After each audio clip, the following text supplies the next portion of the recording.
From up above Market Square here in downtown Pittsburgh, it is another Steelers chat version, another live Steelers chat version of Mic Drop here on Pittsburgh Sports Live, brought to you by SteelersNow.com and Beaver County Auto, sticking with us for the Steelers coverage here on PSL and beyond. I am your host, Mike Asti, and I've done some of these live shows recently, and they've done very, very well, as our Steelers Now site is kicking into full gear, and also have done some recorded shows, and they've done very, very well. And admittedly, which caused the break last week and added a Pirates program to the docket here on Mic Drop, there's been a lull in Steelers news. I actually appeared on the Hotline show down there in West Virginia, the Metro News with Dave Weekly. Love appearing on his show. And I got asked, what's the latest Steelers news? What's the Steelers headline? And it was harder to think of one. It was more difficult to come up with an answer right away than it had been the last 2 years. But that's actually not a bad thing when you think about it.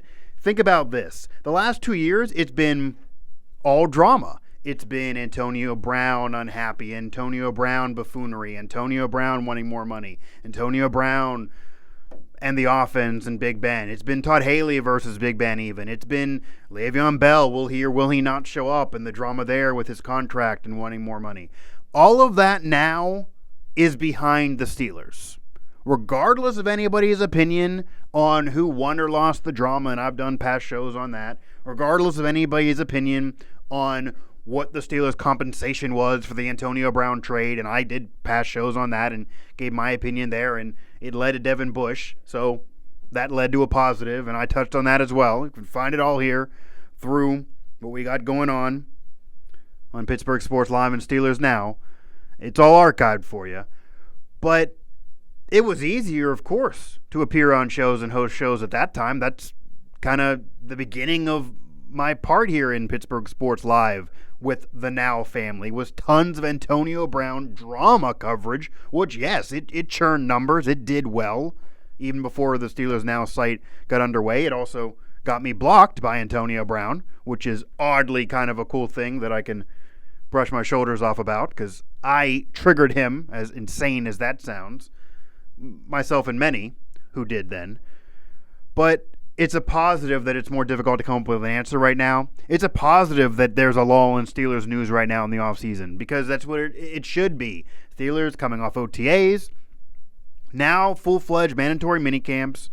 You're hearing from Cam Hayward. You're hearing from David DeCastro. Alan Saunders touched on this recently, SteelersNow.com again, that David Castro had to take a brief respite for a few weeks from the Steelers from practice, and returned and immediately couldn't help but gush over the Steelers' extra focus and extra motivation, which I, again, covered and kind of hypothesized over on a recent show here, that they are more focused. They are more business-oriented, and it's about one common goal. Everybody, all hands on deck. Ben is there more. He is working with the young guys more, and I don't mean going on a boat with them and going on vacation, because he's done that in past years. That was just a little weird narrative that people with some blogosphere outlet out there saying he never did that before. That's just not true. He did it years ago with Bell on that boat. Look back at an Instagram story or an Instagram post of Le'Veon Bell.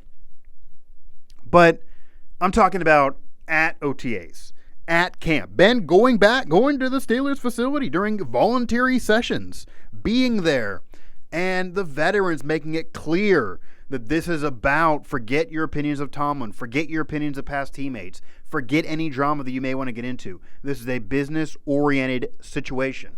And Cam Hayward, Joe Haden, David DeCastro, Alejandro Villanueva, those are the leaders of this team that are changing the culture of this team, which is the goal, which is, if you're going to lose those great athletes and the stars that Antonio Brown and Le'Veon Bell were, and they had a whole year without Bell, and James Conner was a Pro Bowler, so they're able to find spotty ways to still get the running game going. That wasn't why they didn't make the playoffs last year, no matter what anybody wants to say. But Antonio Brown's going to be hard to replace for sure. It's going to mean JuJu has to step up more.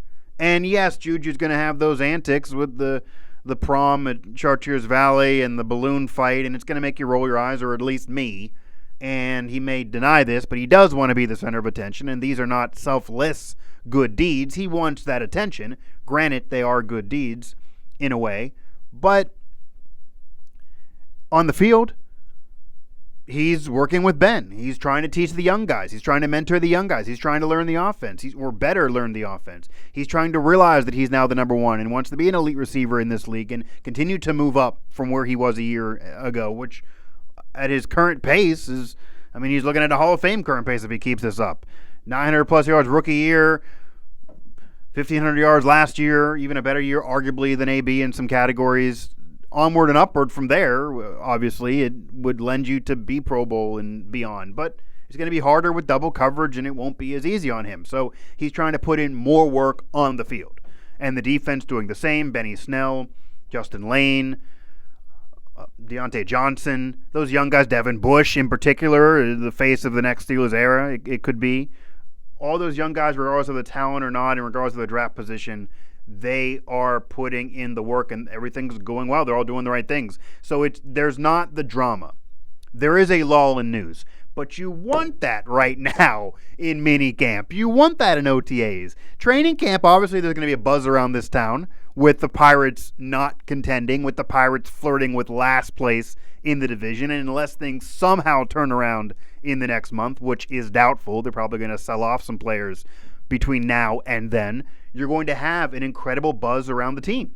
And you're going to have training camp.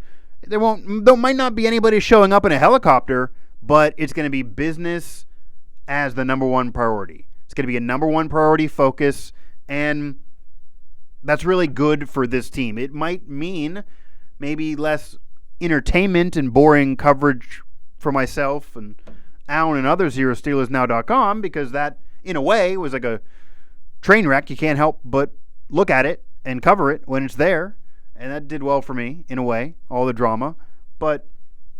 And even a year before, when I was with the Treb and going with Alejandro Villanueva and standing in front of the team and the national anthem, it's been a lot of drama since I got my credential. But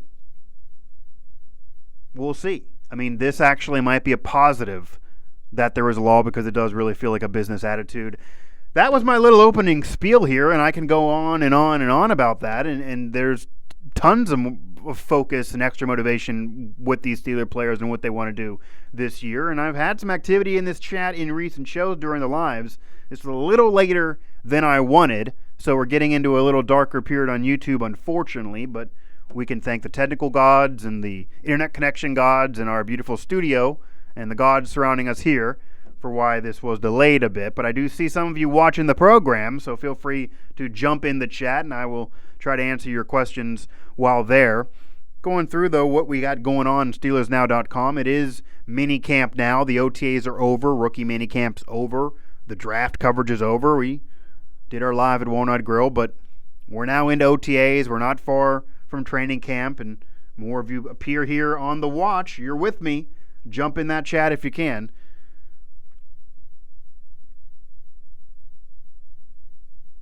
Steelers are responsible for the culture change. I did a recent show on this. It's going to be about the veterans creating this culture change. No matter what you feel on Mike Tomlin as a leader or what he's done, his success and maybe disappointment in recent years, but there's still been a myriad of success for Mike Tomlin as the head coach of the Pittsburgh Steelers. He did allow things to get out of hand for sure, and maybe could have had a tighter ship at times. But that's all over now again. And it's now about the leaders of this team to kind of clamp down, and that is what they're doing. That is why you saw the Cam Hayward tweet. That is why you saw others saying, if you're a former Steeler, don't come to the media. Come to me. We don't want any other drama. That is kind of the synopsis of the Steelers veterans kind of putting their arms around this team and galvanizing the troops, for maybe my favorite vocab term to throw on a broadcast. And that's really the truth. And there it is, touched on it. Extra motivated. They are definitely extra motivated this year. And it's easier said than done, because many others are going to say that. Of course you want to be extra motivated. And I'm not saying that they hate AB or hate Le'Veon Bell. They're not going to necessarily hate a friend of theirs. Many of these players are still friends of them and don't want to hear more negativity from them. That might have been the Terrell Edmonds little like of the Instagram post. But they also kind of, I think partly they would never admit this. They want to prove the media wrong. They want to prove me wrong and others like me wrong. They want to prove some fans wrong and some naysayers. This team missed the playoffs last year. They had several games they should have won that they did not win. They tied the Browns before Baker Mayfield. They lost to the Ravens. They lost to the Denver Broncos. They gave up a 16-point lead on national TV to the Chargers. They lost to the Raiders on the road in a game that all these turnovers is what led to that loss. They should have been a playoff team regardless of everything that went on, and we all know about AB quitting on the team in Week 17. So they want to prove everybody wrong that this talent is still enough and that they can win with this group. Again, click subscribe there on the button there. Easy. Steelers Now.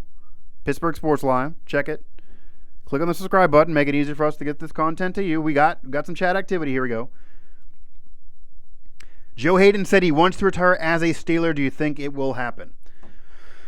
An interesting topic because honestly, yeah, he's an important veteran leader to this team right now. He was a guy they brought over a couple years ago from the Browns. He hadn't had any playoff appearances with Cleveland. He was a Pro Bowler consistently with the Browns, arguably the best corner in the league for a period of time.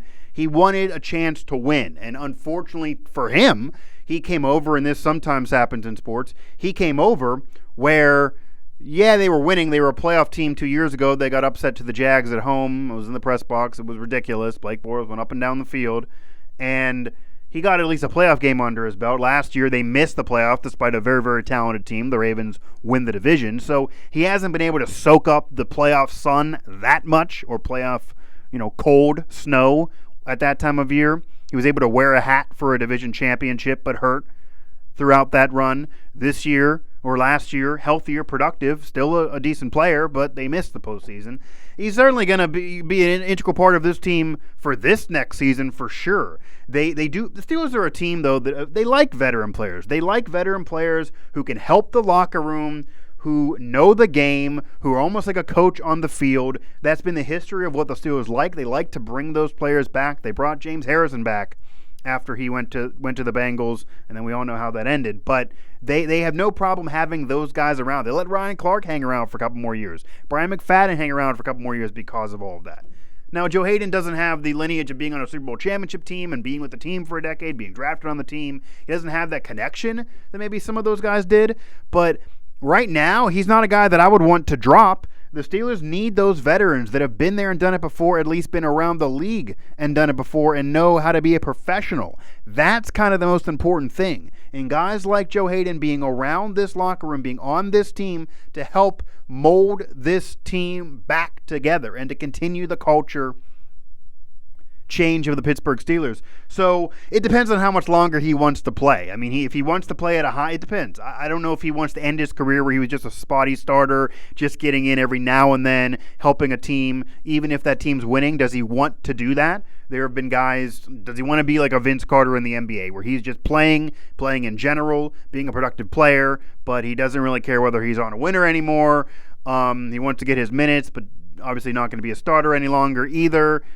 Does Joe Haden want to be a guy where he's eventually Justin Lane, those guys, they're molding them to try to replace the Joe Hadens of the world. You can't rely on Joe Haden to be a Pro Bowler, to be the best corner in the league, game in and game out for you any longer, for sure. But he can still certainly help the team, was productive at times for the Steelers last year, and I think it'd be good. I'd like to see him hang around for more than just this next season. I don't imagine he plays another 5 or so years. I think that would be incredible. I highly doubt it. If he does want to go that long and want to keep staying, then he probably won't retire as a Steeler. If he wants to hang on for a few more years and help the team and do what he can to help the team as a veteran leader, he might be able to retire as a Steeler. But I think he's a player that Tomlin, Kevin Colbert, and company are going to want to keep around as long as possible. And he is loving it in Pittsburgh, even with the one playoff appearance. It's a winning culture, even after missing the postseason last year. And it's ironic, though, that the Browns are finally turning it around and maybe close to the playoffs last year and maybe being a playoff team next year now that he's gone. But their defense and secondary is more set, arguably, than the Steelers, so I don't know if he would fit in back there anyway. He's somebody that some teams are going to like having around for sure. What I do want to touch on, though, and maybe this will add some activity here in the chat. I mean, it's hard to disagree that the Steelers are,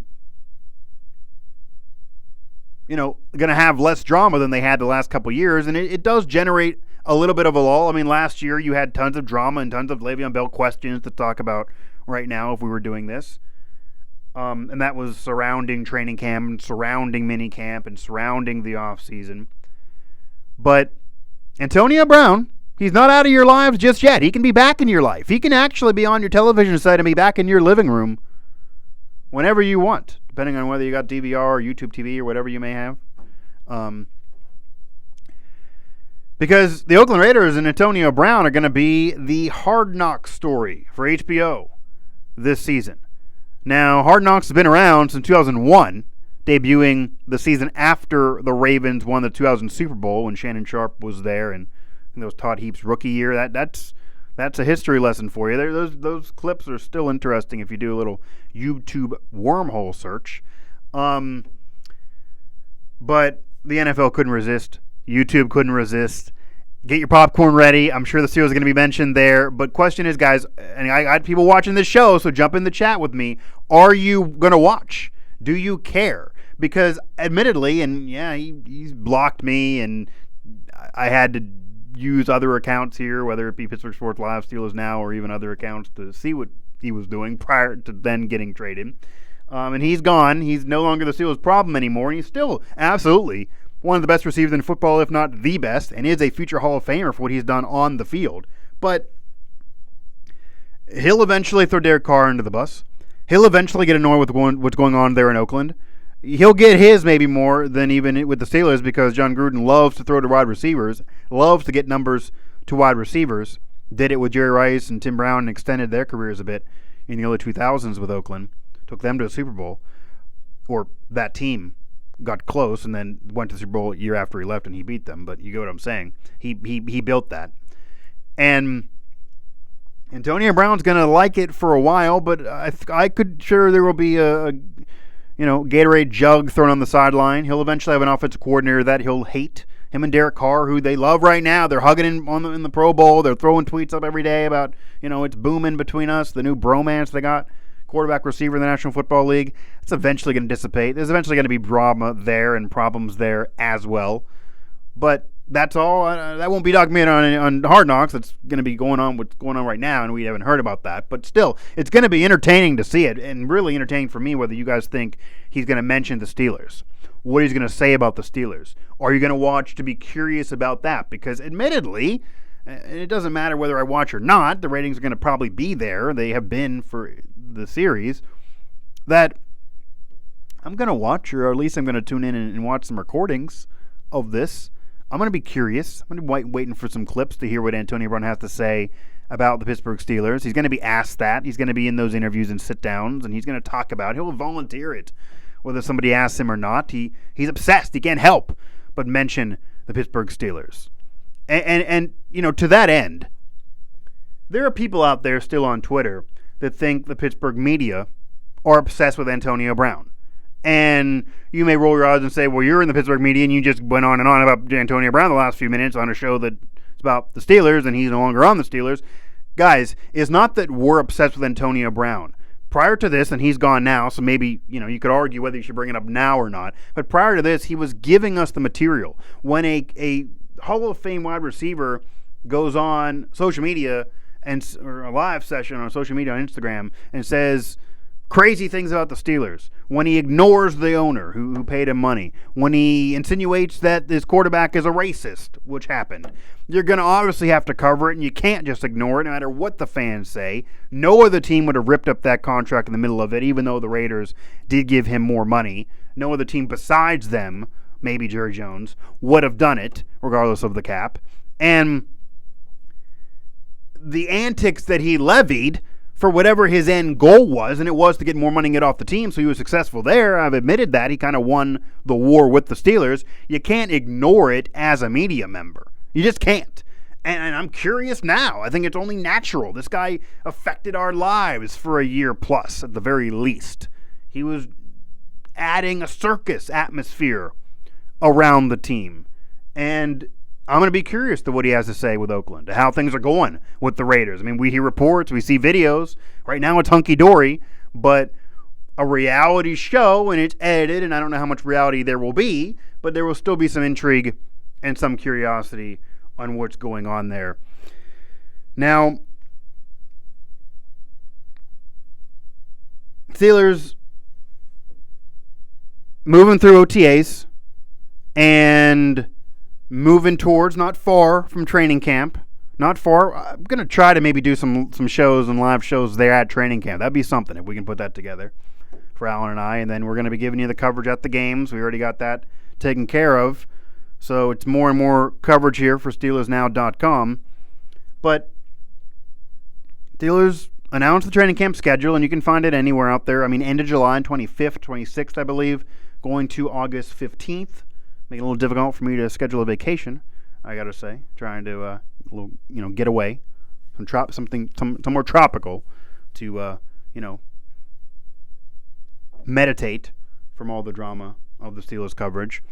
But the Steelers are moving along here through the offseason, and they're doing it with business being the top priority. So that is a positive for sure. Now, another thing to mention here, and this is, I guess, a hot button issue in some respects, but JuJu, if you think he can become the number one, if he can handle the double coverage, and to the fact that I got some flack for this too, and I don't go to the extent of a colleague, a veteran colleague who has the ratings in the market. You know who he is. Him and Noah. I think Noah Hiles have a little rivalry right now. That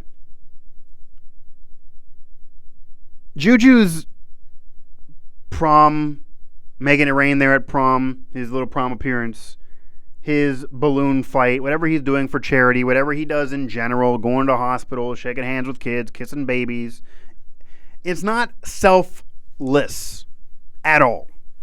Now, that has angered some of you. That has angered some who aren't even Steeler fans. Some have made this political, and we got social justice warriors upset about this. In terms of, it's not me hating on JuJu, but he's just simply not, he wants the attention. I mean, this man was quoted the other day as actually saying that he's not trying to be the center of attention and cause any problems and friction and drama for the Steelers. Well, I agree he's not trying to cause any attention, drama, or problems for the Steelers, and he's not anywhere near to the level of Antonio Brown in terms of his antics being a problem to the Steelers right now. He's not trying to sink the ship. He's not trying to, rock the locker room. He's not trying to do what Antonio Brown was trying to do. And maybe it's because JuJu doesn't have his mega contract yet that AB already had, even though he wanted more. I don't know. Maybe he's just not that type of guy. I don't believe that he is. I think he's a much better dude, and I don't expect to go to that level, even though some are predicting it. But these Z's aren't selfless. He wants the attention. I mean, for him to say that is insane. That's one quote out there that's just irrational. It's just a lie almost for him to come out and claim that he's not trying to be the center of attention in a way. JuJu wants to be the center of attention, but JuJu's main concern, that does not mean he's not putting in the work on the football field. JuJu's main concern is dealing with that double coverage, is getting more used to Big Ben now 3 years in, is helping Deontay Johnson, is helping Moncrief, or Creef, as the Steelers teammates call him, and kind of roll my eyes. It's a horrible nickname to have, Creef. I don't, could be worse. But JuJu's going to be an X factor for this team.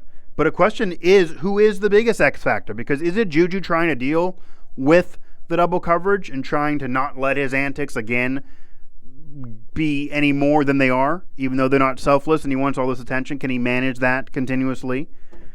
But also James Conner staying healthy? Is James Conner staying healthy more important, maybe, is a legitimate question. James Conner wasn't healthy last year, was prone to fumble, was a Pro Bowler, played well, replaced Bell more than I ever thought. Great play by James Conner. But they're going to need, Benny Snell could step in, and Benny Snell's putting in the work so far. And that's great to have a Benny Snell. But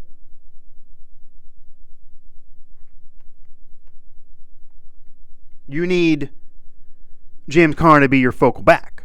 James Conner is going to be the focal back for the Steelers. So can he stay healthy for an entire season? Can he improve? Is that a key? Is the defense a key? What do you expect from Devin Bush right away? Is he a key somehow? Even though he could be the face of the Steelers' next era, he could be one of the best defensive players in the league. Wouldn't be surprised if he's the future defensive player of the year. And if not, becoming defensive rookie of the year. Wouldn't be shocked at all. I said all this on a past show as well. Is that a key, or is that unreasonable to expect right away? Is J.J. Watt stepping up a key? Because J.J. Watt, he got a lot of their sacks last year, and they need more. Is Artie Burns somebody that you could have a chance to not give up on? He came out of OTAs and minicamp actually generating some news, some conversation about him. Him actually looking good by the coaches, kind of praising him a bit. And I heard this from Tomlin months ago even, and even other coaches during the draft. They didn't want to give up on Artie Burns. So he's a part of that defense, and they don't want to give up on him. Secondary, what is the key to this team? And obviously Chris Boswell still getting a shot at it, but the kicking game needs to improve, at least from where it was a year ago. Any news on how Justin Layne is progressing? I mean, Justin Layne is a guy that, again, and I mentioned this before, that Greedy Williams would have been obviously the top guy to get to help your secondary. When the Steelers drafted Devin Bush, they kind of ushered away and realized they couldn't have Greedy Williams. They kind of gave up on that dream. And then Justin Layne was more of a security blanket. Doesn't have, obviously, the hype that, say, a Greedy Williams would have around the Pittsburgh Steelers. But that doesn't mean that Justin Layne cannot be that guy to help the Steelers secondary.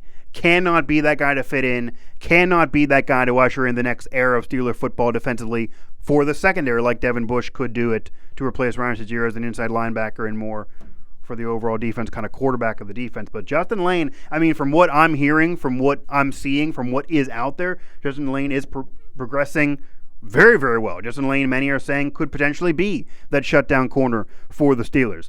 He is, what the Steelers need is not necessarily what he has been, but could become, potentially, the Steelers need a ball hawk. They need somebody to flip the field. They need somebody to create turnovers because they were lacking in creating interceptions in their favor to flip the field the last several years, regardless of who's over there. They haven't been able to generate those turnovers, generate those interceptions, and flip the field. That's created some of those swing games, some of those losses being the way they were. So Justin Layne, I would say it's pretty hard to be negative about his progression right now from where he was drafted, from the situation of his hype or lack thereof, to being a reasonable expectation for what Justin Layne can give you, to what you need out of Justin Layne, and from what everyone's saying about Justin Layne and what you're hearing about Justin Layne and what the coaches are mentioning about Justin Layne and what your eyes are telling you at OTAs or at camp, at rookie camp even, when he eventually signed. He potentially checks those boxes that you would want to help your secondary and to potentially be a shutdown corner for this team. Not saying in an immediate, Pro Bowl situation. I'm not saying he's going to be what Joe Haden was 5, 6, 7 years ago, but there's nothing negative that's said out there by Justin Layne right now. Artie Burns, though, he has an uncertain future with the Steelers for sure. There have been coaches, and there are some media members, actually, surprisingly, that are still kind of, not to say high, but they still are aware of what Artie Burns, I guess, the talent being there and what he maybe could do for you. He was the butt of the jokes the last couple of years, for sure, for the Steelers. But is he the guy that has the most pressure on him? I mean, we know about JuJu and stepping in and dealing with double coverage, but he's been a Pro Bowl the last 2 years. You maybe could understand and allow a room for that to give it a year, because that's easier said than done. James Conner was a Pro Bowler last year, even though he obviously needs to take care of the football better. But again, maybe he exceeded expectations from where they were reasonably a year ago. Artie Burns, Artie Burns is somebody that he obviously needs to give more. I mean, the Steelers declining his fifth-year option earlier this offseason, his future's clearly in doubt. But there are still some not ready to just, write him off totally. But he's on a short leash for sure. He doesn't have tons of time to fix things. This is going to be make it or break it for Artie Burns for sure. Still see a good amount of you there watching the program, and we do appreciate it here. Steelers live chat version of Mic Drop, brought to you by Beaver County Auto. The sign's behind me.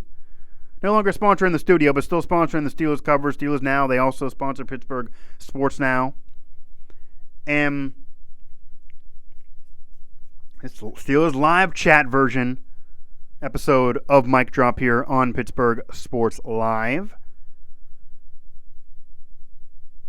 And all the shows are doing well recently, not to, brag, but that's just the case as the site's moving along here. But when I do these rare chats, and they're not going to happen every day, folks, you need to jump aboard when you can, because you obviously, I'll respond. Try to respond to comments on the shows, and obviously my Twitter's out there. There it is underneath at Mike Asti 11. Send the questions, send the comments. Try to avoid sending the hate mail, but some of you still slide in the DMs that have open for sponsor and promotional reasons and partnership situations, but yet you jump in there to threaten me. So that does happen. Feel free to do that, I guess, if you need to. But right now, this is an opportunity absolutely to be in this chat, and let me know. I'll try to hang around for a little bit longer here, but more chat activity in the last few shows. I gotta say, I'm disappointed with all the people that are watching. I mean, we're getting a decent amount of views here. People who are currently watching the program, but feel free to jump in the chat and churn the conversation. But I got a lot of that the last few shows, so I guess I can't be too upset. This is, unfortunately, the technical gods did force me to bump to a later time. And then we had the Dan's Hockey Live, the Pens live chat also, earlier as well. But, I mean, this is something, if you're not going to be here in the chat, kind of simmer this. Simmer this and soak it in. I'm going to do more of these, and I'll be back next week at the very least. If not, maybe try and do another one this week, depending on the news. It is a lull in Steelers news for sure. But who has the most pressure on him? Is it Artie Burns? But how important really is he? And obviously his leash is incredibly short now with his option being declined. Is it JuJu? Is it Connor? Does Ben need to be better? Does Ben need to take care of the football more now? Because to be fair, he had the most yards of his career last year. It wasn't like he had an overall horrendous season by any means. It was a good year by certain measures of numbers. But he also led the league in interceptions. And it's very possible, and I thought this, and I said it on a past show, that he's actually going to be better off now. He's going to have better numbers now, if not less yards, but be more efficient, have a better analytical season, which is, what I love and appreciate and what maybe you should out there. Based on not having to worry about Antonio Brown, not having to worry about extending records, not having to worry about getting him balls late in games, not having to worry about his antics and his complaining and his drama and what he's telling him while they're sitting on the sidelines and the stress, even if somebody doesn't say something, but the stress of Antonio Brown being there. He can spread out the offense more, can get more receivers involved, and maybe give you less Brett Favre, even if the gunslinger's still in him. Those gunslinger games, like say the Raiders last year, it certainly cost them and certainly potentially cost them the playoffs, as great as he was at times, and certainly carried them through other games. But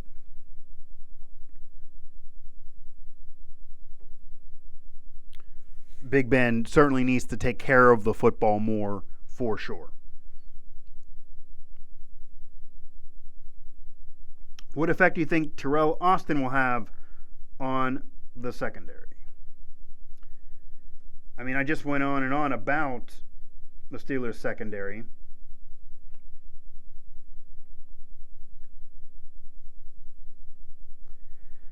I mean, this is a guy that obviously Steelers fans are going to appreciate in a way. I mean, he's a guy with Pitt ties. He's a guy with local ties. He's a, Pittsburgh people like that. Pittsburgh fans like that. It's hard to say what somebody like that's going to have in general. It's not like all of a sudden his presence is going to do much immediately. It's about the guys on the field always. It's about if Justin Lane can progress enough. It's about if Joe Haden still has something left in the tank. It's about what Artie Burns can give you as he's hanging on to his Steelers life. But Terrell Austin's a guy that he certainly has a long life in football, has experience, can certainly help this team.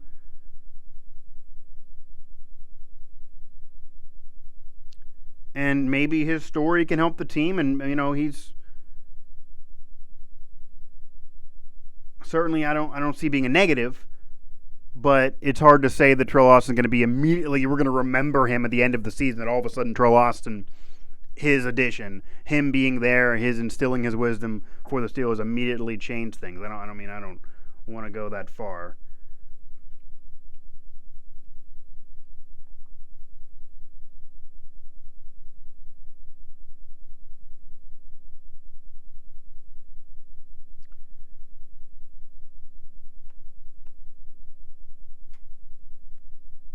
Still time here. Still time to get into the chat.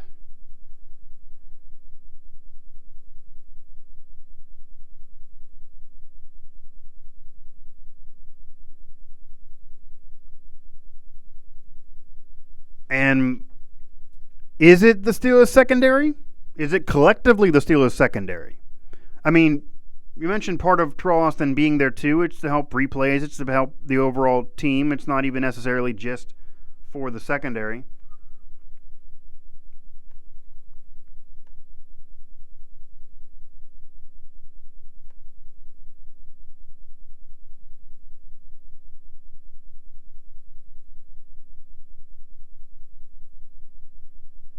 So, I mean, Mike Tomlin and the challenge flags and the replays for the Steelers has kind of been an ire for Steelers fans. It's been the joke on social media throughout Steelers seasons. So we'll see what he can also do there. That might even be more important in a way. Mike Tomlin hasn't won Mike Tomlin hasn't won a replay in 2 seasons, as I'm looking for what Tomlin said on Austin's edition here. Just randomly stumbled upon that tweet there in my search. Yeah, that right there. That's part of what Terrell Austin is there for, is to help him deal with replays, to help the team not have the replay system and those misses ruin things in games, as well as helping the secondary, obviously.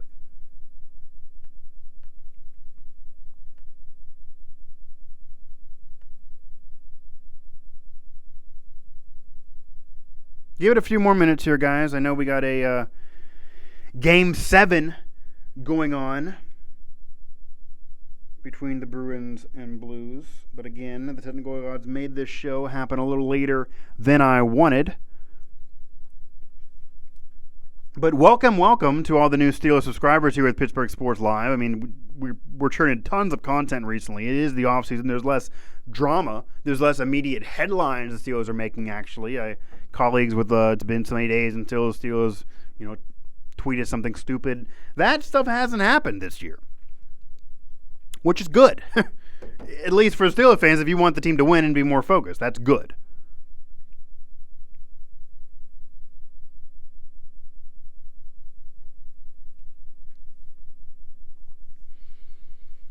But who has the most pressure on him? Steelers secondary overall as a collective unit? JuJu? To keep on showing that these antics and his selfless good deeds, because he wants the attention, aren't going to hurt the team overall. Ben, as the team leader, who was involved in tons of that drama, wanting to show that he's not going to make the mistakes he made last year and be more efficient with the football as a leader of this team and trying to rally up the troops. To his team leaders, I mean, they're the ones who have to put the culture change into this team. James Conner, what's going on the ground? And what Steelers rookie maybe do you think will have the greatest impact? I think it's obvious, Devin Bush, for me, maybe even Defensive Rookie of the Year overall in the National Football League, but maybe not. I mean, is that a lot to ask right away? Will it still be J.J. Watt's show? Will having to replace Ron Shazier be a lot to ask for? How much impact will that immediately have on the team to have that slot maybe kind of remedied and fixed with Shazier's replacement, even though Devin Bush wants to avoid that topic? And Benny Snell, Deontay Johnson. I mean, Moncrief's there. I doubt it'll be on Deontay Johnson. There's a myriad of receivers that are going to get passes from Big Ben this year. But he'll help and get his. Benny Snell. Can he give something right away? Got an answer. Justin Lane. That's not crazy. I mean, I talked about this earlier. Justin Lane, the secondary is obviously going to be important to this team. Artie Burns is hanging on by a thread, but they can't afford any more Artie Burns bungles anymore throughout games and having fans throw up memes and make fun of him throughout games. They can't have him be the Achilles heel of that secondary any longer. So will somebody else step up? How much do you have left in the tank of a Joe Haden? Do you have Justin Lane to step up? Be that ball hawk right away. Be that guy that maybe could give you and make you forget about how Greedy Williams could have been that draft pick if it was not for trading for Devin Bush, which was the absolute right call. You need to replace Shazier. He was the best available. They didn't have to give up that much. Trading for Devin Bush and trading up to get Devin Bush in the draft was the absolute right call. As rarefied air as that was for throughout Steeler history, to have somebody in the top 10 and to do that, to trade up for somebody either. But that was the right call, but it lost you Greedy Williams, who's more that immediate impact, at least from what many draft experts are saying. Justin Lane might need more work, but Justin Lane receiving high praise from the coaching staff and fellow colleagues in media for what he's provided so far and what you're seeing now in camp and what you saw weeks ago really since he's been there. He's been doing the work. So can he flip the field? Three interceptions from Justin Lane this next season, that probably gives you're being correct. Owen Peters. You're right.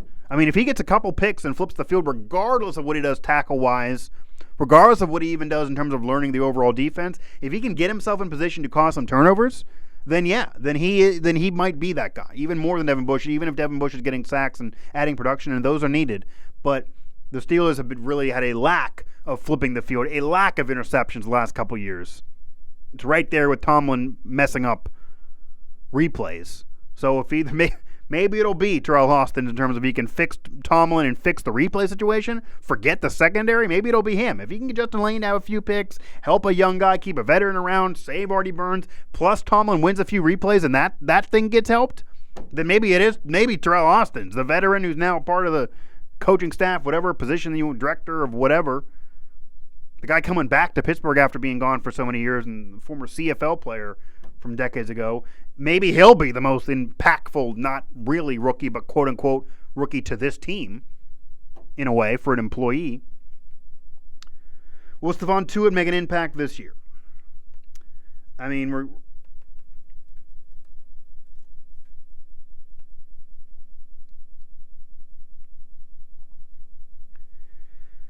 not to say this is an Artie Burns-like situation because he's not on hanging like a thread like Artie Burns. I mean, Artie Burns is the joke of most Steeler fans. They declined the option. He's still there, but, I mean, this is kind of put up or shut up for Artie Burns.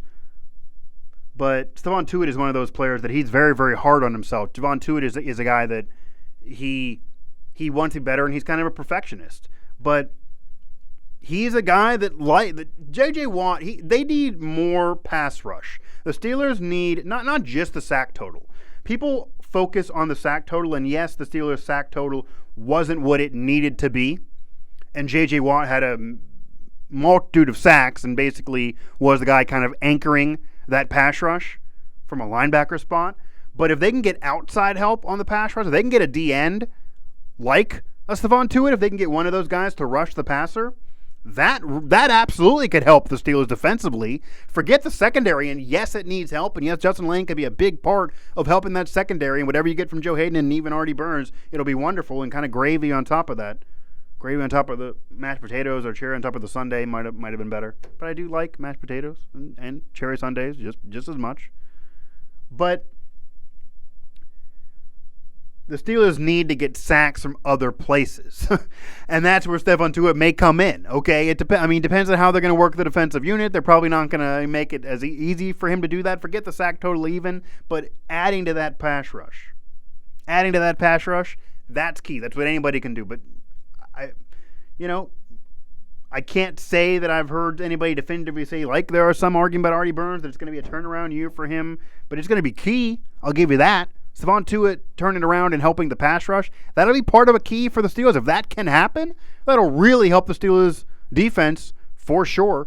And all these things happening, whether it be Justin Lane, whether it be more out of Artie Burns, whether it be more out of Stephon Tuitt, whether it be Devin Bush's emergence immediately as one of the best defensive linebackers in the league and kind of replacing Ryan Shazier, whether it be more from J.J. Watt and company, that can really help the Steelers more than anything going on offense. So you lose Antonio Brown. Yes, it'll be hard to replace the best receiver in football. Yes, JuJu can step in, but there will be double coverage he has to get by.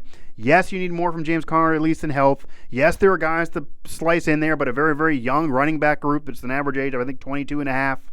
Youngest maybe in the league, certainly in a while. They usually have a veteran. No D'Angelo Williams there.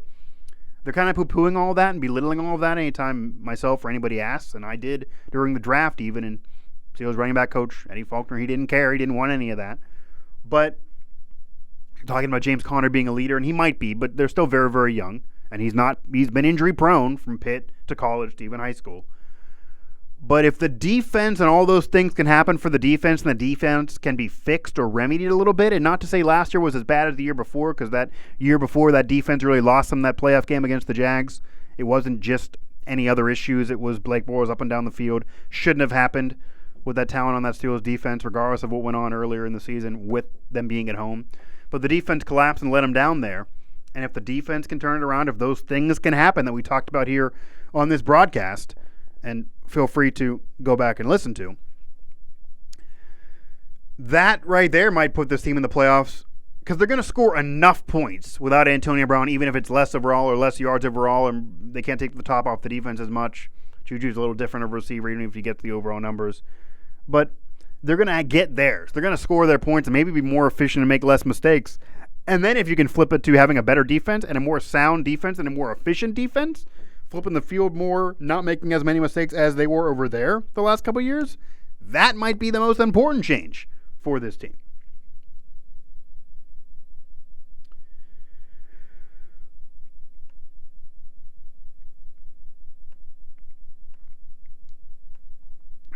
And again, we're going to round things out here a little bit here. I do want to, watch Game 7 myself. Got bumped because of the technical difficulties.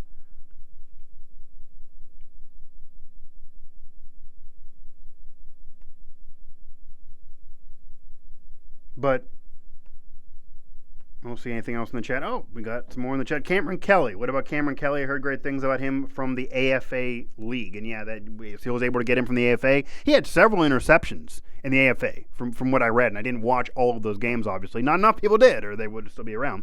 But he was a productive player there. He certainly was a guy that used the AAF for what it was to help. I mean, whether they wanted to be a competitive league or not, they kind of tried to be a minor league, which is good maybe for the NFL to have, but in a way they were still kind of a competitor and the money just wasn't there, so that's gone. It's an argument for another day. But he was able to use it for the best of his ability. He got what he needed out of it.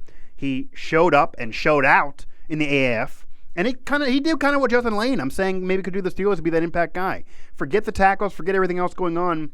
If you get a few interceptions, you flip the field a few times, and you have those impact interceptions that change games and help a team win a game, then you're going to be noticed. And you're going to immediately be an impact player, and teammates are going to love you, fans are going to love you, and you're going to get the accolades, individually at least. And it'll help the team, you'd figure. Cameron Kelly was that guy in the AAF. And maybe again, he can help the Steelers secondary. A lot of Steven Nelson added in the offseason. Haven't even mentioned him yet, but did on past shows. I mean, he was the free agent acquisition. You're putting a lot of stock in Justin Lane, and so am I. But he's a young rookie. Joe Haden's a veteran hanging on to maybe his last thread. Artie Burns is somebody that really probably shouldn't be around any longer. Steven Nelson, former All-Pro out of Arizona with the Cardinals. He's signed as an offseason acquisition. He's learning the team. He's learning the system. He's going to be there. He's there through all camp, so it's not like they're adding him in the middle of the season. Guy like Ryan Switzer, for example, back on the offensive side of the ball, talking about being there for a full camp. Ben made comments about this. This is what Ben loves. This is why maybe this offense could be better and more efficient even without AB. Because a guy like Ryan Switzer, he can help. In addition to JuJu and Deontay Johnson and Moncrief and James Washington, who Ben praised highly last year. The one criticism everyone talks about, but praised highly last year and kept saying he believes more can happen from James Washington and really believes in him stepping up, and he could be that number 2 to JuJu's 1. And him stepping up and James Washington stepping up could mean big things for JuJu and could be part of how JuJu has an easier time dealing with the double coverage. And that could add to the offense. And a whole camp with Switzer. That's an important thing. Because he was there midseason last year, didn't really get to work with Ben. He didn't even think he was going to get the touches he got from Ben last year. He's a special teams guy as well. He wants more from the special teams unit, even though he helped it. Didn't get a return for a touchdown. He had every other year of his career, from what he told Fox Sports. So he wants that. That's important to him. He could help either flip the field or help add more to the Steelers offense. And so there's a lot of question marks, but a lot of things to believe in, because there's a lot of things that if they go well, this team immediately is better. Even if some go well, this team is immediately better, even though a lot of question marks, and they should have gotten in the playoffs last year, and they could have won those games last year. The drama being out of there, being better at least, more focused of a team. But there is still a lot of reason to believe in this team, and I'm not normally a guy who's slipping the Kool-Aid and is glass half full. But still. How do you feel about Sean Davis? We really love to talk, and maybe this answers my question earlier, actually. I believe this kind of answers it, to be honest. I think this answers it. Because the question I posed earlier, which got the chat moving, but not necessarily to answer this question, but I think you accidentally did, guys. I think you did, whether you wanted to or not. Where's the pressure? Maybe it's on the Steelers secondary, if not on the defense, kind of make up for. I mean, the offense, again, it's going to score points. I believe it's actually going to be deeper. There'll be more. Ben's going to spread the ball out, maybe even be more efficient.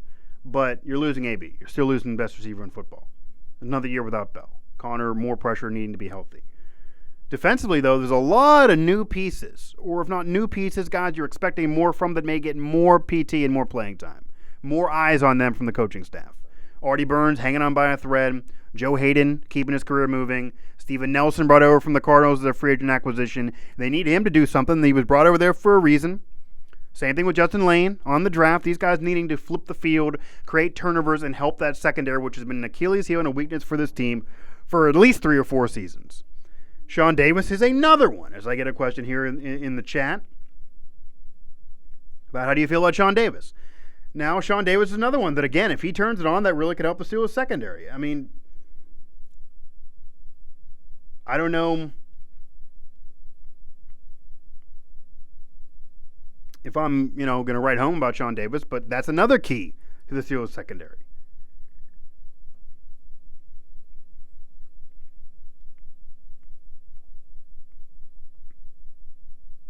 And that kind of, I guess, rounds it out where they signed Sean Davis to replace him with Cameron Kelly. Well, I went into Cameron Kelly a little bit earlier. He was a ball hawk and did create interceptions at the AAF, but he obviously doesn't have the NFL experience. He's coming from the AAF rather than from the National Football League. He's not somebody. The Steelers may prefer more veterans overall, at least in the secondary and defensively, even though there are some young players on this team. So it's going to be the better guy's going to win the job there. Sean Davis has not done enough to warrant, anybody stamping home for him, really. P.J. Locke and Javon Askew-Henry. See, this is getting into a little bit of Javon Askew-Henry. I mean, my heart would like him to be on the Steelers team. I'm a WVU alum, obviously a Mountaineer, is Askew-Henry. I'm already getting people sliding my DMs asking him tons because I used to cover the Mountaineers, went to WVU. I mean, he was able to talk about a guy who could flip the field, talk about a guy that could help your secondary. And this WU defense was certainly be something to be desired. They allowed a lot of points, a lot of yards. It's Big 12 defense. But he was a rare bright spot that individually created highlights and gave you that, extra bump. And he's somebody that, as a safety, he was an undrafted free agent. So obviously he's not going to get the opportunities as either a veteran already in the league. But him and an AAF guy, I mean, you're talking about guys that they're going to have to show up and show out in camp and when they're there. Askew-Henry was in, I think, rookie minicamp about a month or so ago.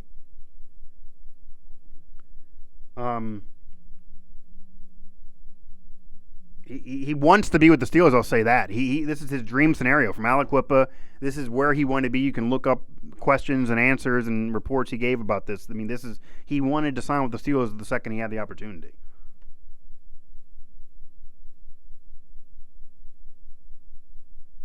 I would like to see Bush and Barron start together. Something about Barron I really like. It depends again on what you really think of Devin Bush. I mean, is he going to immediately be a rookie defensive player of the year type of guy? If you really believe in him that way, like I do, I don't know how much it would matter. But you can't rely on him only, so I get your point there.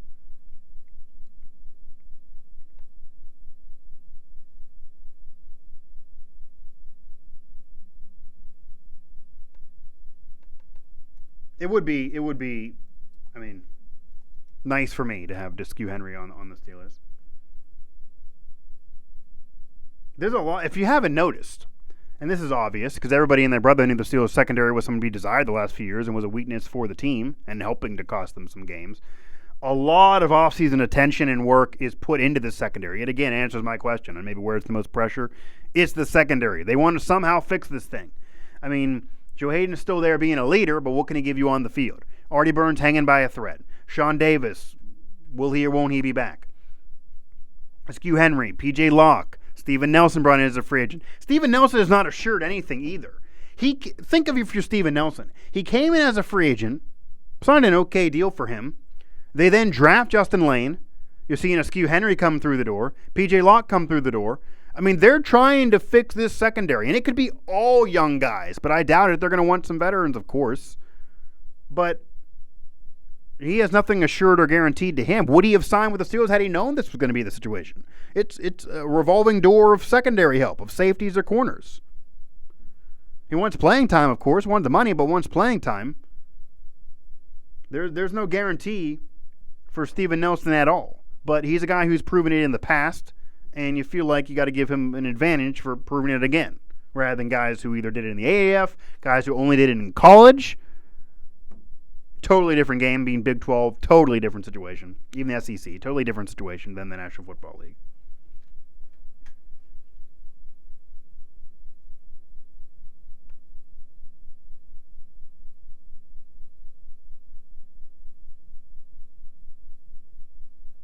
But there's more of a business attitude out there. There is a culture change, and it's through the veterans on down.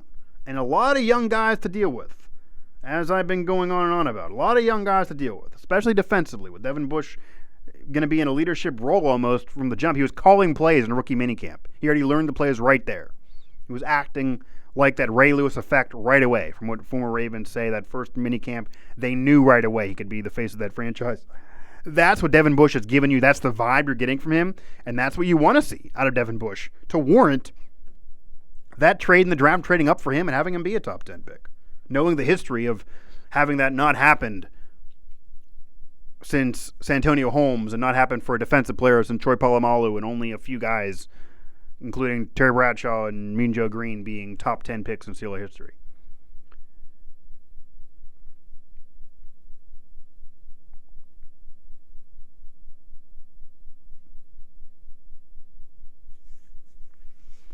Going to probably round this thing out, guys. I mean, it's still it again. I was asked on different shows I appeared on, and I think it's in a way a positive. I was talking with Alan on this and different guys in the media room.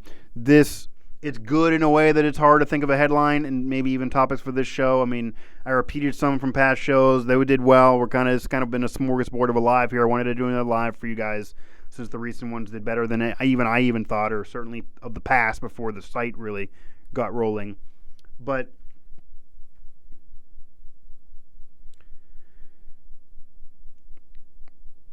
there's not the drama. There is more of a motivation. There's more of a focus. There's more of a business-like attitude. All good things around the Steelers. You don't want tons of news right now. I mean, after OTAs going into mandatory minicamp, we're still a month away from training camp, if not more than a month away, more than a month, end of July.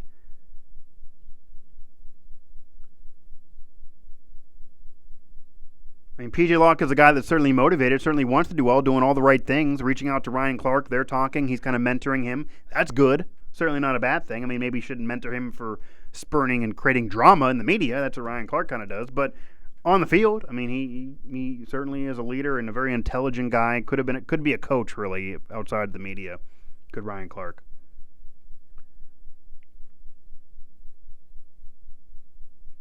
But I will say, as much as I want Askew Henry to be on this team, there's no guarantee. If there's not a guarantee for Steven Nelson as a free agent from the Cardinals, there's no guarantee for Askew Henry. And I'm not to say Steven Nelson's not going to be on the team, but in terms of making an immediate impact, in terms of playing time, in terms of being a starter, there's a lot of mouths to feed right now, and they need a lot of help in that secondary. A lot of guys they're brought in to try to help things whatever way they can, from the draft, from rookie free agent to Steven Nelson.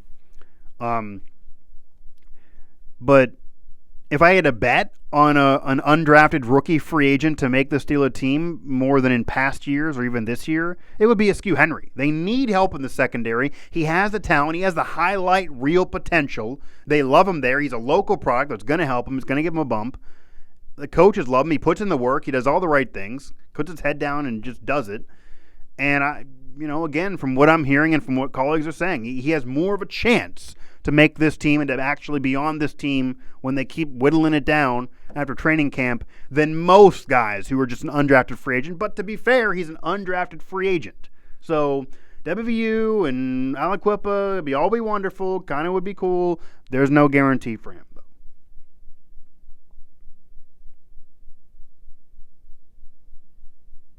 See, that's an interesting question earlier. Somebody wanting to pair Barron and Bush, and I would love to know why they were so high on Barron. He's not going to be the key to the team. That's interesting. As we're getting moving in the chat here, I kind of want to go, guys, and now you're giving me the chat love. Come on. That could be, though. I mean, Devin Bush is the future of the team. They're not going to, if they're choosing between Devin Bush and Barron, they're obviously going to choose Devin Bush. He was a top 10 pick. They drafted up to get him. He has tons of talent out of Michigan. He's the guy that everybody wanted. He fits right in. The Steelers love him. The coaches love him. The media loves him. He might be a little arrogant from what I've seen in press conferences and didn't want the Shazier comparison. Maybe we'll go down a drama road. Who knows? But in terms of on the field, he gives you that Ray Lewis effect. Go back to Mike Drop. Go back to past shows on Pittsburgh Sports Live. Click subscribe while you're doing it. And watch many of you did. It did really, really well.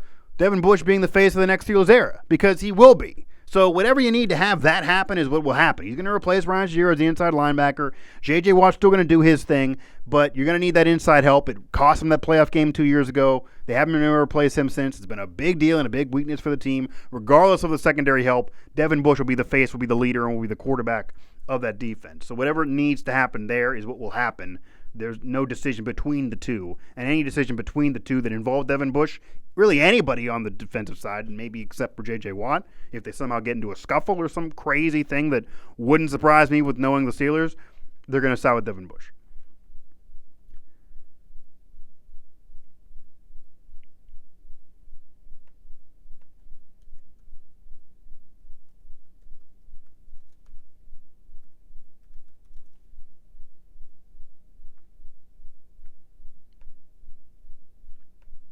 And yeah, you are correct. Steven Nelson from the Chiefs, not the Cardinals. So a little slip there earlier. We have that right on the website though. Not afraid to admit when I mess up there. So thank you for the correction. Yeah, from the Chiefs, and certainly helped their defense.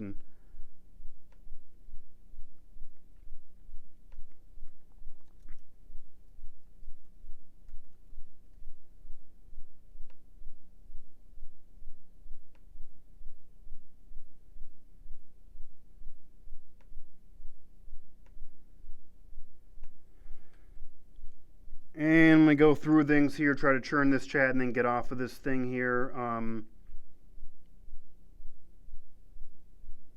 Yeah, no way Barron will be a huge asset along with Bush. They're going to be paired together. They're going to get time together, and Barron will definitely be a help to the team. They're not getting rid of Barron, but again, I just wanted to answer the way that question was worded. Any choice between the two, obviously they're going to go with Bush. Okay, so you meant with Terrell Austin impact on the secondary, not anything with the replay. He's brought in to do more than just help the secondary. He's brought in to also help the replay system, which Tomlin can't seem to win a replay. But if he does both, that'll be a huge key for a guy that's not on the field. But I think more of you could argue he isn't very, very important, as much as I don't want to go with the guy who's not playing. The players are what's really important to the team. But there are a lot of young guys here. There are undrafted players like a Skew Henry, like a P.J. Locke. There is Justin Lane, who's very, very young. That's a drafted player, but didn't give the hype of, say, a Greedy Williams. There's even Devin Bush, not in the secondary, but young defensive player. So there's not really a veteran leader on the overall defense besides maybe a Joe Haden, who is hanging on by a thread. Artie Burns hanging on by a thread. I mean, those guys can have impacts, but it does allow something for the coaching staff to be important now, because especially with a lot of young players, there's a lot that needs to be done to help the team, and coaching is going to be very, very important, which is part of him being there, especially when you are that young. Even if there's a veteran like Joe Haden who can teach the team and still be productive, he's not the coach right now. So coaches are important.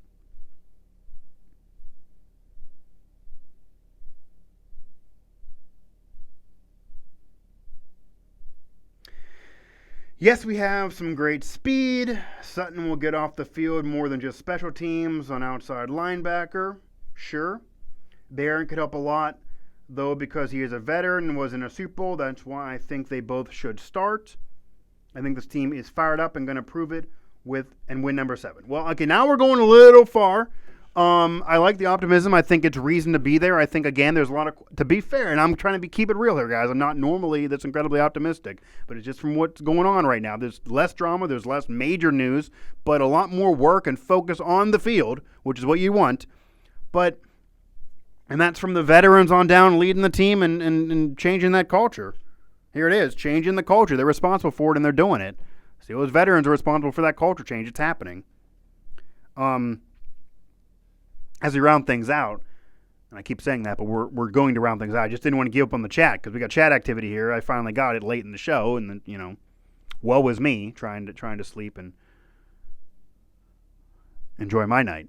Not that I don't enjoy this. I do definitely enjoy this. I will say. This gives you, as I heard earlier waiting, this gives you that instant gratification that maybe hosting a show does not give you. We got to roundabout the way and call screeners, and you can't hear me, and we're saying hello a few times and all that. I agree with Dan on that point. This right here on the chat, I mean, this is back and forth. There's a difference here, and this is the new way of media, so I love doing this. This is fun, if nothing else. But win number 7, I mean, I'm not going to predict this team be Super Bowl champion right now in any way. I mean, they missed the playoffs last year. They're going to again lay those eggs that they always do every single season. There's less drama. There's more focus. All good. There's still some older players that are hanging on.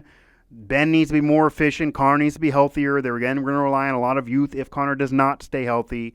JuJu is key, needing to be that number 1, but that's not easy. He'll deal with the double coverage. I keep repeating it, but it's the same old story. There are a lot of question marks around the Steelers. That's the key here. There's question marks. They could miss the playoffs, and it wouldn't shock me. They could have a deep playoff run, and I don't know if I'd be surprised with that either, because that team last year at Talent should have made the playoffs, and 2 years ago they should have went further than they did. The defense collapsed. So the drama's gone. Things are being fixed. They're mending those fences. It appears they have the right tools in place. The talent is still there. They're still a very, very talented team, one of the more talented teams in the league. Whether people want to say that or not as a narrative, that's still the case. It really is. But Super Bowl championship, I mean, I'm not going to do that. I mean, I think the Browns hype is a bit much. I wouldn't be surprised if the Steelers win a division, but I don't know beyond that. I mean, that's just being realistic here. I'm not going to. We're in June. I'm not doing a Super Bowl pick, but that would be something. I think the Browns we got to see it before I believe it, though. I think our biggest asset is both sides of the ball. We will not be predictable. And, well, you didn't add this, but I think more importantly than not being predictable is being more efficient, making less mistakes, less turnovers from Big Ben, and maybe flipping the field and causing some defensively. Less fumbles from Connor. That's even from JuJu, too. That key one last year cost him a playoff appearance. All that's key and maybe helped without having the stars that are there. And then thanks. I think I'm going to round this out with a positive compliment. We don't always get that these days. Get people much more open to provide the hate when they can. And they kind of leave the compliments within. Maybe they don't want to pump the ego. Maybe they're just, society loves being negative when they can. They love negativity and they want people to fail. Well, this is somebody here, been active through the chat, watching the show. I don't know if you watch past shows. I don't know if you were active. I don't remember if you were active in the past. But hey, hit up SteelersNow.com. Follow more of these shows. Click on the subscribe button. And I'm talking to you, Ross Aubenstein. Aubenstein? I think I pronounced your name correct. But here, I'll read it here. Really like your show, Mike. Will become a regular. So thank you. Thank you, Ross. Ross or Russ? Russ. Thank you, Russ. Click subscribe right there. Click subscribe on the subscribe button. Watch more of these shows. Mic drop. I will touch on the Pirates and maybe Penguins, but it's mostly a Steelers show. I'm helping to run SteelersNow.com, helping to keep this moving with Pittsburgh Sports Live. Find this show, pghsportslive.com. It'll live there on the website here for Pittsburgh Sports Live in all eternity. Obviously, here you can find this archive as well as all the past shows, so go through and watch those. Pittsburgh Sports Live on the YouTube channel. You can find us on Twitter at PGH Sports Live, on Twitter at PGH Steelers Now for SteelersNow.com, and that Twitter, you can find me, of course, at Mike Asti 11. You can find me there at Mike Asti 11 on Twitter. Pittsburgh Sports Now, Pittsburgh Hockey Now, Pittsburgh Soccer Now. That's the rest of the docket, rest of the Sports Now family. Find all those sites, find all those Twitters, find everybody doing their thing with those outlets.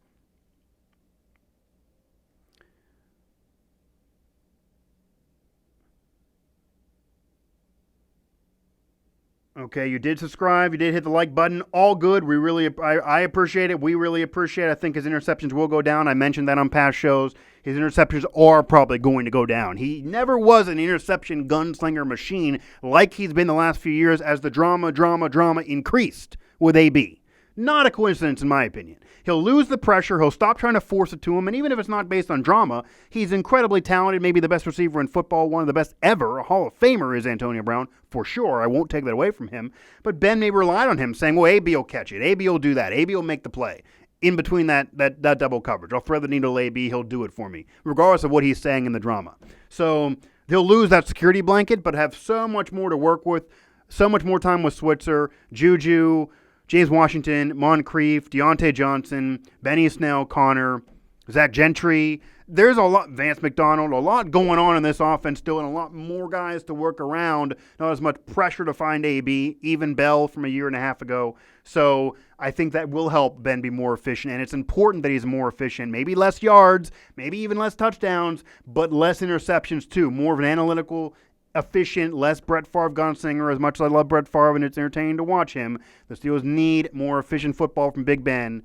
As a leader of this team, he's not going anywhere. That's why they defend him so many years. He's the quarterback. He still is playing well. But they need more from that to keep on moving.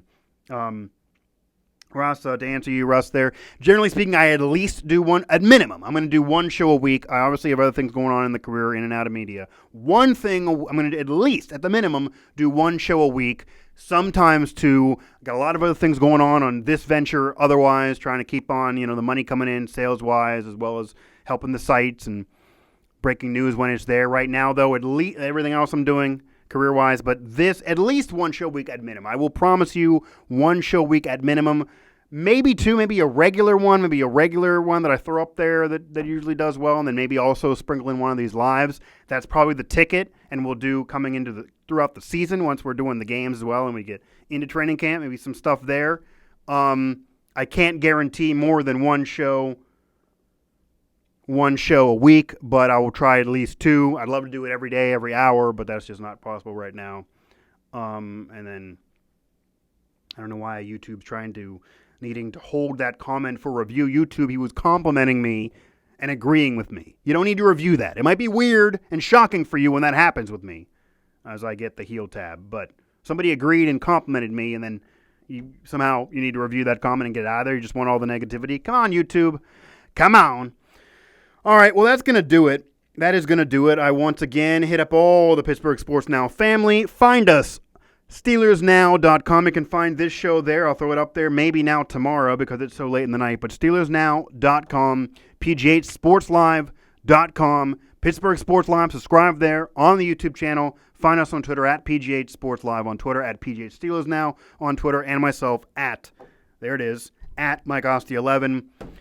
It is a business attitude for the Steelers. There it is. There's the headline. It's a business attitude for the Steelers, and I think the fact that there's less drama, less major headlines, and these shows for topics are a little bit more difficult than they were in the past is, in a way, good for you, the fan, and good for what you may see on the football field throughout camp and moving towards the season.